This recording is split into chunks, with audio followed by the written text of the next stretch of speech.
Good morning, good afternoon, and good evening, and welcome back to another video here on Top Tier Talk. We're going to cover both Premier League game weeks, and I'm going to waffle about the Championship as per. Amir, take it away. Yes, I think it's only right we start with the return of Chavez and Manchester United. We've got the Southampton win, and we didn't really touch on the Liverpool win as well, and just United in general. Do you want to just take it away with the wins Sure, yeah. first? There's a Go lot for it. happening in Man United. This is going to demonstrate how much happens because in 3 weeks, I think everything's happened. So, starting with our football, we've been okay at times. I think right now, Ten Hag's whole system, from what I've noticed, relies on the number 9, Martial. When he didn't play, we looked quite poor. As soon as he came on against Liverpool, I mean, even that whole Liverpool game, I think, was more about us wanting it more than them. Not exactly sure about our tactics yet. Ten Hag needs to figure that out. These players, some of them, they're not good enough. Some of them, we'll see. But in terms of our signings, we've made 2 now since the last time we spoke. Casemiro came out of nowhere. I think Bit the desperate, do you Glazers. think, for a CDM? You need a defensive midfielder, not desperate, one a bit overpaid for that. What do you think? Not my money, so I don't care. And it's answer. not the Glazers' money either. For people who use that as an argument that we have spent this much money, the Glazers, it's not their money. It's the revenue made by the club. So Casemiro, brilliant signing. It just shows though that it happened after we were linked with Rabiot and Anatovic. As soon as there was pressure on the Glazers, we signed Casemiro. Now we've just signed Anthony. They are a joke, but I feel like I've personally lost. I don't think they're ever going to leave, or I don't know how that's going to go, but they are so powerful that they can sort of stay, and all these protests that are happening, I don't think they care. I'm not even sure if they look, to be honest. As soon as they saw it, they probably just had a conversation and thought, you know what, let's give them 2 players, and they did. Casemiro will help us a lot because with him, we can hopefully play Bruno and Eriksen together. Bruno, I'm not sure about him yet. He needs to be told over and over again to not play the way he does. His instincts, he needs to go against them because they are wrong for the system. Eriksen, he's been quite he's adapting, I guess, to the team. It's not an easy team, Man United. You've got to understand they sort of, when you come to Man United, you get hit with a shock factor of what's going on. A lot of very good players become average players almost, and you're seeing that with some like Jadon Sancho. No offense to him, he's sort of becoming like the rest now. Is it? But, Is it? yeah, no, The Sancho he's you've all wanted right. for 2 years, you know? No, Has he but it been happens lauded? to any player, even Ronaldo. Come on, Ronaldo is the GOAT or the second GOAT, and even people complain about him, and rightly so, to be honest, even I do. So anyone who comes to Man United, you're not safe. Anthony is a really good signing. I think people are so Wow. bogged down about his price, about the 100 million, that they're actually forgetting what we've signed, which is a player that we haven't had that type of flair winger since maybe Ronaldo. And I'm not comparing him to Ronaldo. I'm just saying we haven't had a player like that. We had Dan James. I've personally lived through Dan James. So to see someone like Anthony come through who can make a 6-yard pass successfully and do much more than that, it's already a step up. So yeah, I guess it's positive, but it's a weekly thing. We could lose to Leicester now. We're playing them in a couple of hours, and it'll be back to doom and gloom at United. We could win, and there'll be some hope. I still think there were a couple of key areas which the window's about to shut, which we're not going to address. The right back position. Regardless of what Ten Hag says, Wan-Bissaka is not a player who can play in a Ten Hag system or any system, to be honest, in the Premier League that requires the passing of the football often. So he's still here. He's our backup right back. I think What's we the should other sign him. position? What's the The other other position was the goalkeeper because David De Gea has now completely shown us that he's not going to adapt. He's not even shots, like his shot stopping You is what we turning on stand. De Gea? No, it's This not is a turning turn on on a him. club legend. I think he's pretending club legend, no? No, he is a club legend, but you can be a club legend and understand that you actually have to leave at some point, and that's what Man City have done so well over the years. They do move on their legends when they aren't good enough, and De Gea is not going to be the prime De Gea forever, and he's clearly not now. There are so many better keepers on the market that I feel like would have come if we tried, which I don't think we did. Dubravka's come in, I guess, but I think I wanted someone who could challenge him more. Like we had Dean Henderson last year, and that's a stronger challenger for me than Dubravka. So we've kind of stepped down there. Who knows? Dubravka might take over from him. So that was another position. I still think we need a striker, but that's again dependent on Ronaldo. Martial is so good. I got hate for saying Martial is the best possible striker in a Ten Hag system. You're seeing now why. It's just his injury problems. If Ronaldo was to leave, which he's not going to now, I really think he should have for his own sake. But who would? No one wanted to buy him. No one actually wanted. He got refused so many times. The rejection. Yeah, I do think if they tried a loan deal with a couple of these clubs and paid some of his wages, that is the level to which I think Ronaldo leaving us would benefit us and him. But it's not his fault as well. Like you see, Man City have Haaland who makes like 10 touches in a game and scores a hat trick, and it's the same with Isaac. He just had his debut and he had like he had a ridiculously less amount of touches and he scored. We don't have that. We don't have that creativity. We're not like the Man City, so it's a detriment to Ronaldo. But yeah, I do want to go back to the Anthony signing. I mean, a lot of people are talking about the price tag, etc. Do you think it was the best possible right winger you could have got, or is it just one because it's Ten Hag, he knows the player? Because I believe, in my opinion, I think Dan can weigh in here what he thinks as well. I think Hakim Ziyech, on the right side, was 10 times the player Anthony was when we signed him, and cheaper as well. Do you not think there was better alternatives you could have gone for, or do you think had to be Anthony the way he played? I think the comparison, Anthony shouldn't be compared to Ziyech because Ziyech signed for Chelsea. He was older. Anthony's 22. He was 29, yeah. This is what people are forgetting. Anthony, his stats that people bring up about 8 goals and 4 assists is that irrelevant. Mason Mount, an 18-year-old Mason Mount, had better stats. I've seen that argument, so I'm not obviously going to be... Again, a lot of people are on this high horse about the Premier League. Haaland is doing Bundesliga numbers in the Premier League. There needs to be a conversation about the Premier League, to be honest. Because what sort of Anthony conversation do you think? No, because if Haaland is doing the numbers, I'm not sure Haaland did 9 goals in 4 games in Bundesliga last season. So it's for him to come in and do it. You also think the other Bundesliga players that have come in that have flopped, like the Werners, etc. as well. Like I think Haaland's just generational, isn't he? Go on, Dan. Yeah, I was going to say, I think you could ignore the Bundesliga tax with Haaland, whether he's starting this or not. You can see the type of player he is. You know he's just going to just ruin everyone in the league. It doesn't really count. Essentially, he's too good, basically. I mean, and the Anthony thing, everyone, I think, there is no one in disagreement that Anthony is not worth 100 million. We all agree. Yeah. Man United fans agree, but we don't care. We have Anthony now, who is an upgrade. And for him, I think he's a better option than Ziyech, because if we got Ziyech, who we've seen at Chelsea has underwhelmed in the Premier League, whereas Anthony's 22, he can develop with Ten Hag. Again, I don't think Anthony's the best right winger we could have got in general, but with Ten Hag being manager, he is the best one we could have got available. Because there's a relationship there. They work together, so he can get the best out of them. And the player wanted the move as well, didn't he? So that's always That's another thing, but players don't want to come to Man United these days, and I don't blame them because it almost seems like a death wish coming to us, but he really did. He really showed that he wanted to. So, again, this is the board, by the way. The 100 million is something we didn't need to spend 100 million on him. We didn't need to spend 80 million on Casemiro. We could have done it earlier. If we tried from the start, we could have got it for less money, but it's you know how they work. And just very, very last question. What is your preferred front three now with Anthony coming in as well? Is Sancho out of this side? No. So it's Anthony right wing, then it's Sancho left wing, and it's Martial striker. Hopefully he can stay fit. That is the best front three we have in terms of fluidity, interchanging, passing, linking up play, anything and everything comes. That is an incredible front three, but I don't think it can happen often. This is why Ronaldo will have to play quite a bit, and I would have preferred someone else to Ronaldo because he's just a very different player to Martial. And for our system to keep changing like this based on one player, it's not healthy. And our players barely learn one system. You can see they're not very quick learners. So for them to change, it's going to be tough for them, but we'll see. Well, that's a very good comeback for United, a very detailed explanation of what's going on. I think we're going to very quickly move on to the Chelsea now. Can I just chip in? Of course you can. So just because I've got the transfer thing, obviously it's deadline. Yeah, that's good. Yeah, get some updates out whilst we're here as well. I don't know if this is brand new or it's just the update, but it's saying Chelsea have agreed to sign Aubameyang. I don't know. That's true. Yeah. And also, just before we leave Man United as well, your boy James Garner, thoughts on him potentially going to Everton? I know how much you love him and how much no buyback how much of a pedestal how much of a pedestal Man United fans put James Garner on. But when he can't get into a team with Dan Gosling and Tom Cleverley in, I don't think he's that good. But what are your thoughts on him going to Everton if he does?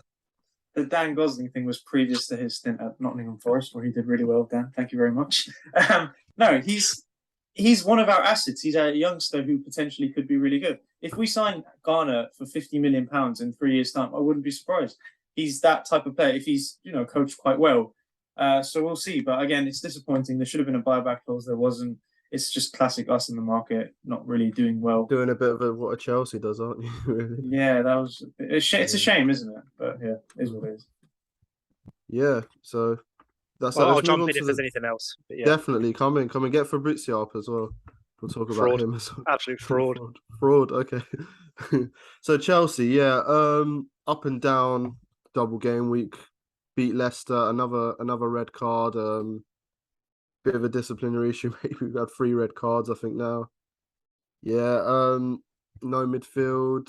I don't know what's going on at Chelsea. I think before I said judge Chelsea at the end of this window, and I'm happy with this window. I am. Like, we've definitely upgraded in the defense with Fofana and Koulibaly over obviously Rudiger and Christensen. Would you guys agree with that? Would you say they're upgrades overall if you think both them players? Or... Well, I'd say they're upgrades, but if they're sitting in the squad consistently, playing consistently in the same team, I'm sure they will be for the price. No, but do you know what I mean? Like, they've built that base.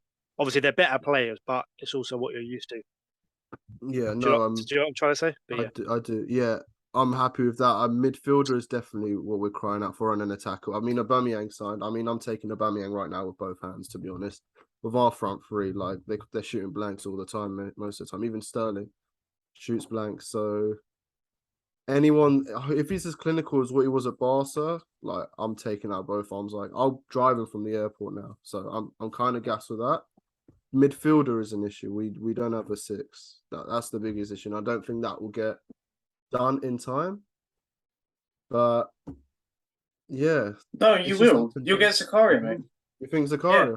It's loan. Yeah, and anything happening in the window right now, last minute, is just a loan. So if you get Dennis Zakaria now, that's that sort of, because De Jong has given a no to everyone. De Jong is not going anywhere. That's been confirmed. Yeah. So thank you, Gerard Romero. Do you like Gerard Romero? Things are happening as we speak, according to Gerard Romero. Everything's happening, isn't he? Yeah. He said it's going to be a big day. Every day for him is a big day, isn't it? Nothing happens. We've gone from 95% Fabrizio, 95% done, De Jong, to just being told no. And for him to turn up to London for a holiday. That's how it ended. Yeah, he ain't got no source. I don't want to call out some Chelsea fans that are actually calling for Tuchel's head. Like Rory James, I'm going to quote him. He called, I think the Southampton game, he called it offensive and sickening.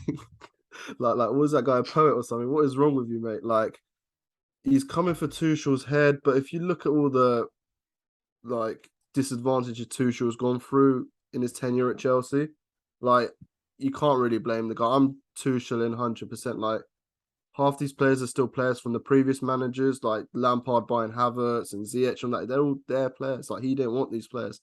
He's just stuck with them for now. And even though we're not playing well right now, I think blaming the manager is really harsh. And I don't think there's anyone out there that's better than Tuchel we can get.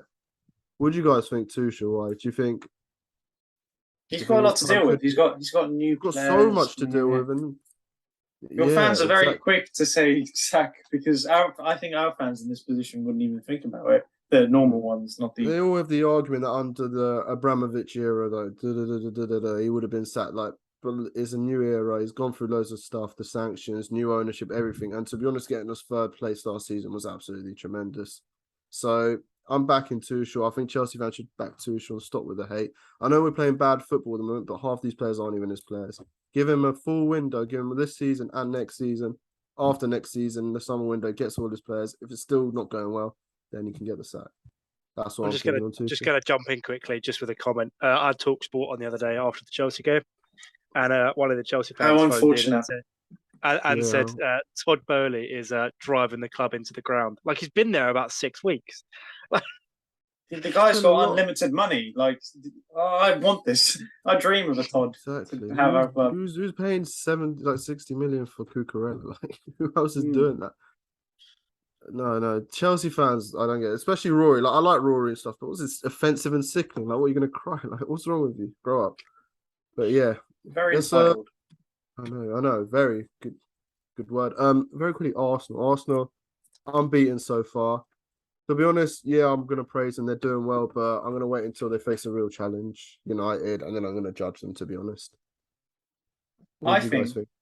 I Go think for it. if Arsenal beat Man United at Old Trafford, and I'm not saying this, okay, I'm saying it as if Man United are a big team. Okay, if Arsenal beat Man United at Old Trafford with the team we have, I think Arsenal can go the whole season unbeaten. What is wrong with you? What with Man City and Haaland and all them? Yes, the football they are playing and the fact that they're winning, because you can play the football Arsenal play They're one and or still two lose injuries games. away from collapsing. To be honest, if Jesus gets injured or another midfielder gets injured, they're absolutely in the mud. You'll see. In my They opinion. are strong. Only if they can beat Man United. If they can beat a big team, which they haven't really played. Have they? They haven't played a big team Well, yet, have you're they? not that, so No, we are. We're back, mate. They're back, mate. Yeah, But we're no, back. I'll give them praise. They're playing well. They bought good players and stuff, and I think they're trying to get Douglas Luiz over the line as well, another midfielder. I think they should have got Tillemans, but I don't know what happened. They're 25 mil for Tillemans. I don't know how no one's going for that, but yeah, we've got to give them praise. But no, they need to face a big team before we can really judge them. A big opponent. And Dan, Watford, what's going on there? Talk to us. So yeah, Watford started off this game week with a 3-2 loss to QPR, but even though it was our first loss of the season, it was probably the best we'd played. We were unlucky. We had a goal questionably ruled out for offside, but is what it is.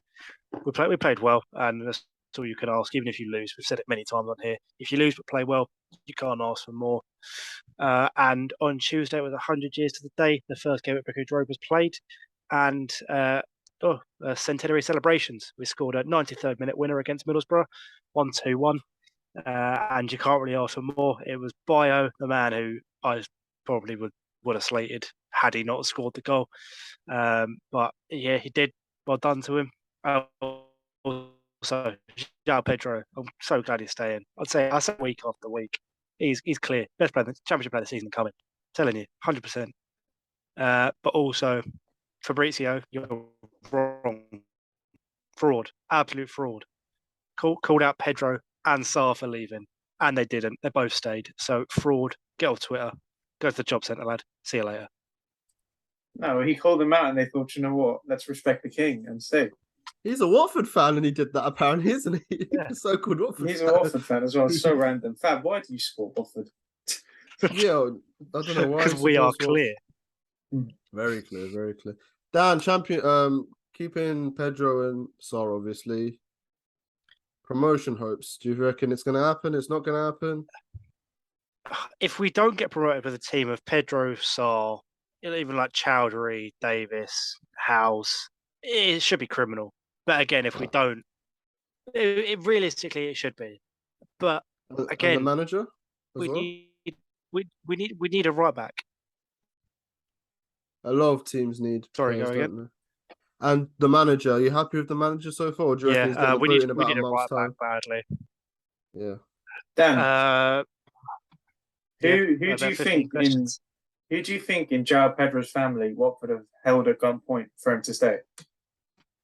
Probably all of them, to be fair, and giving him Why? a fat. I don't understand why he's not going to Newcastle. I can't get my head around it. I actually don't. They've got to have said to him, look, if we don't go up, you can leave, or you can go in January, or something like that. There's got to be something like that. Because terrible move. I mean, yeah, he's guaranteed. No, but again, we turned down before he even come to us. We turned down. Like I think Liverpool offered us like there was a thing in his contract. So basically, I think it was like his agent. So whoever was wherever he come from, someone had taken over at that club, tried to rip up the contract he had with us, saying no, that's not a good value for money deal. And then his agent tried to get him to Liverpool or Barca, and we were like, well, no, we've got a contract with him, we've signed him. So there was that whole thing. So we've turned deals from then, and even now we're still turning deals down for him. But yeah, fair place for staying.